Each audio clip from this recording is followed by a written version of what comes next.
Nos acompaña Alicia Medina, de la consultora Libélula, experta en sostenibilidad ambiental y cambio climático. Buenas noches, Alicia. Muchísimas gracias por tu tiempo. Hola, Katia. Gracias por la invitación. Mi primera pregunta es, venimos hablando de cambio climático, pero muchos televidentes tampoco tienen la información suficiente para entenderlo. Para poder medir un cambio climático, la referencia, en mi opinión, podría ser la huella de carbono o la huella ecológica que recibe ese término. Yo te pediría que antes de hablar de coeficiencia, si nos puedes orientar para entender este término. Bueno, antes de hablar de huella de carbono, me gustaría comentarte un poco que el cambio climático es la consecuencia de la alteración de la composición de la atmósfera, ¿no? Entonces, en la atmósfera existen los gases de efecto invernadero naturalmente, y entonces el ser humano con la actividad humana ha aumentado la concentración de estos gases. Entonces la composición de la atmósfera ha cambiado y tiene ese poder de calentar más. Y la temperatura promedio global ha aumentado y eso ha hecho que, digamos que el clima que generalmente presentábamos ha variado.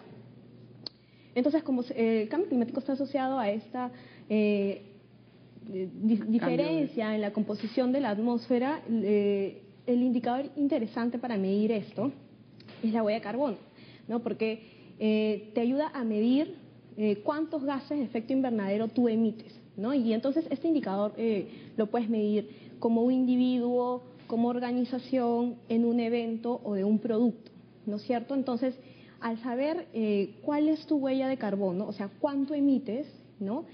Te da un número, ¿ya? Y digamos que te ayuda a decir, estás en este tope y hay que disminuir en esto. Pero lo interesante, además de la medición de la huella de carbono, es que te da un perfil, ¿no? O sea, ¿cuál es la fuente de emisión asociada, por ejemplo, a tu proceso productivo? La más contaminante, por decirlo así, ¿no? ¿Qué parte de tu proceso productivo o qué recurso, qué consumo, qué fuente es la que más gases de efecto invernadero consume y emite?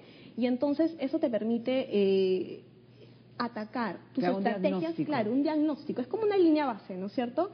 Entonces te dice, si tú conoces tu huella de carbono, sabes qué tienes que reducir y dónde tienes que reducir, ¿no? Entonces eso le ayuda a las empresas mucho a saber por dónde empezar, porque digamos que hay N fuentes, ¿no? Pero digamos, empezamos por la que más nos hace cojear, ¿no es cierto? Entonces básicamente ese es el indicador te ayuda en eso, ¿no? Gracias por la aclaración, porque va partiendo de tener de alguna manera este resultado en la huella, la empresa puede decidir convertirse de alguna manera o ingresar a este camino de la ecoeficiencia. Mi pregunta específica es, en el Perú, en la experiencia de ustedes como consultores, cuéntame, ¿cómo encuentras al mercado empresarial respecto a esta posibilidad? En realidad, al principio es un poco difícil, ¿no? Como nuestra panelista anterior nos había comentado, a veces el hecho de decir ser sostenible, ser ecoeficiente, es demasiada plata o solamente es un tema reputacional y no escapa más allá de eso. Y en realidad, en nuestra experiencia, es que las empresas que empiezan a medir su huella de carbono identifican, reducen, digamos, su contaminación al ambiente, pero además, ¿no? Y eso es lo interesante y lo que muy pocas empresas conocen, es que los costos operativos disminuyen, ¿no? Porque claro, si consumes menos, entonces hay las facturas que a fin de mes tienes que pagar, efectivamente son menos, ¿no? Consumes menos energía, menos agua, menos papel, entonces tus facturas a fin de mes es menos. Y esa es la ecoeficiencia, ¿no? Producir, no estemos hablando de no producir, producir pero consumiendo menos, ¿no? Entonces, siendo más eficientes, ¿no? Entonces, como te digo, al principio es difícil, ¿no? La empresa tiene mucho recelo en de repente apostar.